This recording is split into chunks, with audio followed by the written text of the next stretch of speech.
Best उपक्रमाच्या ताफ्यात दिवाळीपर्यंत 1500 नव्या बस दाखल होणार असल्याची घोषणा बेस्ट समिती अध्यक्षा तृष्णा विश्वासराव यांनी केली।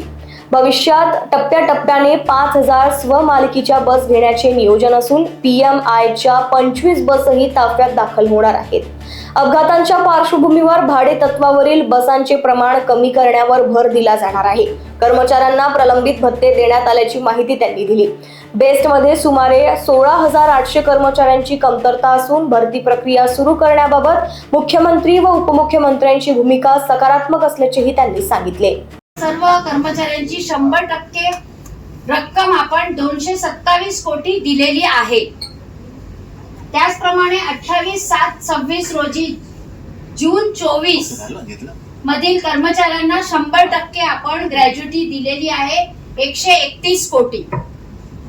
आणि त्याच्यानंतर आपण 31/7/2026 रोजी अदा करण्यात आलेली रक्कम ऑगस्ट 2024 मध्ये कर्मचाऱ्यांची 100% आपण 37 कोटी हे आपण 4/8/26 रोजी देणार म्हणजे आहोत। आता 4 ऑगस्ट म्हणजे आजच 4 ऑगस्ट आपण 37 कोटी। आणि तसेच पुढील 2 दिवसात म्हणजे सप्टेंबरची 100% रक्कम 35 कोटी अदा करण्यात येणार आहे। ऑक्टोबर 2024 पुढील कर्मचाऱ्यांची जून 2026 पर्यंतची एकूण रुपये 1200 कोटी बाकी आहे। अशा प्रकारे आपण हे 500 कोटी आपण हे वितरित केलेले आहेत। त्याच्यात आपण 461 कोटी ऑगस्ट 2024 पर्यंत वाटण्यात आले आणि त्याचप्रमाणे आपण पुढील 15 दिवसात ही रक्कम देखील देण्यात येईल। अशा प्रकारे आपण 500 कोटी आपल्या कर्मचाऱ्यांची जे हक्काची ग्रॅज्युटी होती ती आपण देतो आहोत आणि त्याचं समाधान खूप आहे। म्हणून आज मी पत्रकार परिषद घेतली आणि ह्याचं जास्तीत जास्त श्रेय आमचे मुख्यमंत्री आणि उपमुख्यमंत्री एकनाथजी शिंदे यांनाच जात आहे। कारण का शेवटी त्यांचं ध्येय एवढंच आहे की कर्मचारी हा आपला आहे। कर्मचारी हा कुठेही दुरावला गेला नाही पाहिजे आणि कर्मचाऱ्यांनी केलेली जी कामं आहेत 35-40 वर्ष त्यांच्या हक्काची ग्रॅज्युटी ही कर्मचाऱ्याला मिळायला पाहिजे। राहिला प्रश्न 500 कोटी आपल्याला अजून यायचे बाकी आहेत। त्याच्यासाठी मी 2 दिवसापूर्वीच कमिशनर आमच्या BDA मॅडम यांना मी एक पत्र दिलेलं आहे की उरलेले जे 500 कोटी आहेत ते लवकरात लवकर रिलीज व्हावे की जेणेकरून आमचे जे कर्मचारी आहेत बाकी त्यांनाही त्यांची ग्रॅज्युटी मिळायला पाहिजे आणि ते पण वन स्टॉप म्हणजे 100%। आपण पूर्वी थोडी तुटक दिलेली होती आणि त्याप्रमाणे आपण त्यांना ही ग्रॅज्युटी आता आपण 100% देऊन त्यांचं एक समाधान आपण करतो आहोत। दुसरा प्रश्न, आज जे BST ची मीटिंग होती, आज या BST च्या मीटिंग मध्ये एक निर्णय घेतला गेला की आपण 1500 गाड्या बस गाड्या ज्या आपल्या केंद्र शासनाने म्हणजे पंतप्रधान सन्माननीय पंतप्रधान नरेंद्र मोदीजी यांचे मी खूप आभार मानते की त्यांनी ह्या बस गाड्या आपल्याला दिलेल्या आहेत आणि त्यांचा आज प्रस्ताव आपण या ठिकाणी पास केलेला आहे। येणाऱ्या कालावधीमध्ये आपल्याला ह्या बसेस मिळणार आहेत।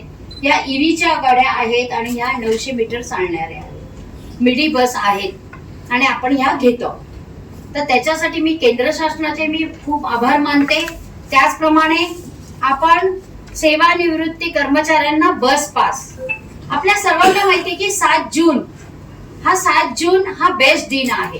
7 ऑगस्ट हा आपल्या बेस्ट दिन आहे आणि या बेस्ट दिनी आपण जे सेवानिवृत्ती आपले जे कर्मचारी आहेत ज्यांची ग्रॅज्युटी काही बाकी आहेत आणि काही त्यांची देणी बाकी राहतील त्या कर्मचाऱ्यांना आपण एक पास देणार आहोत की जेणेकरून ते जेव्हा या बेस्ट भवन मध्ये आल्यावर त्यांचा मान सन्मान राखला गेला पाहिजे, त्यांची ओळख त्यांनी दाखवायची आहे आणि त्यावेळेला त्यांना आपण पास जो देणार आहोत एक मिनिमम चार्जेस म्हणजे आपण 99 रुपये त्यांच्याकडून घेणार आहोत आणि हा पास त्यांना आपण देणार आहोत।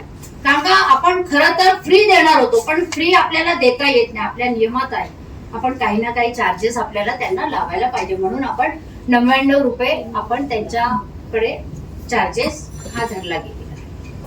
त्याचप्रमाणे आपण या खुर्चीवर बसल्यापासून काही आपले जे कर्मचारी होते त्या कर्मचाऱ्यांना कोविड भत्ता मिळाला नव्हता आणि त्यांना आपण कोविड भत्ताही आपण त्यांना दिलेला आहे. काही लोकांचा बाकी आहे तेही आपण आता देतो आहोत. म्हणजे हेही आपण कर्मचाऱ्यांच्या बाबतीत हा निर्णय एक चांगला घेतलेला आहे आणि हे केवळ आणि केवळ फक्त आपल्या सरकारमुळे. हे माझे सगळे प्रश्न होते आणि हे आपण आणि दुसरा एक महत्वाचे 2 विषय आहेत आपले आज ज्या बीएसटी मध्ये आपण पास केलेले आहेत आणि ते म्हणजे सन्माननीय उपमुख्यमंत्री एकनाथजी शिंदे साहेब यांनी ज्या वेळेला स्ट्राईक झाला, या स्ट्राईकच्या नंतर ज्या वेळेला जी स्ट्राईकचे जे कर्मचारी होते त्यांच्याबरोबर एक बैठक झाली आणि त्या बैठकीमध्ये त्यांनी निर्णय घेतलेला होता शिंदे साहेबांनी की बीएसटीचे जे आपले कर्मचारी आहेत त्यांना 3,000 रुपयाची वाढ करण्यात यावी आणि त्याचप्रमाणे जे वेटलिस्टच्या बसेस आहेत त्याचे जे कर्मचारी आहेत त्यांना 2,000 रुपयाची वाढ करण्यात यावी. हाही प्रस्ताव आज बीएसटीच्या कमिटीमध्ये आपण पास केलेला आहे. आणि दुसरा एक विषय एक होता कायापलट. म्हणजेच आपल्याला सर्वांना माहिती असेल की आपण थोड्याच दिवसापूर्वी सीएम आणि डीसीएम या दोघांबरोबर एक मीटिंग घेऊन त्यांना एक प्रेझेंटेशन दाखवलेलं होतं की आपले जे 22 डेपो आहेत, एकूण आपले 27 डेपो आहेत, पण त्यातले 5 डेपो आपण ऑलरेडी दिलेले आहेत, त्याच्यावर थोडंसं निर्णय होण्याचं बाकी आहे आणि उरलेले जे 22 डेपो आहेत या 22 डेपोचा आपण कायापलट करायचा आहे. तर त्यासाठी काही अटी तुटी आहेत, त्या अटी आपल्याला त्या पास करून घेण्यासाठी हा प्रस्ताव आज आम्ही पास करून मुंबई महानगरपालिकेकडे पाठवलेला आहे आणि त्याच्यानंतर तो प्रस्ताव कॅबिनेटमध्ये पास होऊन आपण संपूर्ण 22 डेपोचा कायापलट करून बीएसटी कशी सक्षम होईल त्यावर जास्त फोकस आपण दिलेला आहे. हे आपले मुख्य म्हणजे हे 4 विषय आपण आज बीएसटी मध्ये पास केलेले आहेत. Bureau report, Lokvahini media, Mumbai.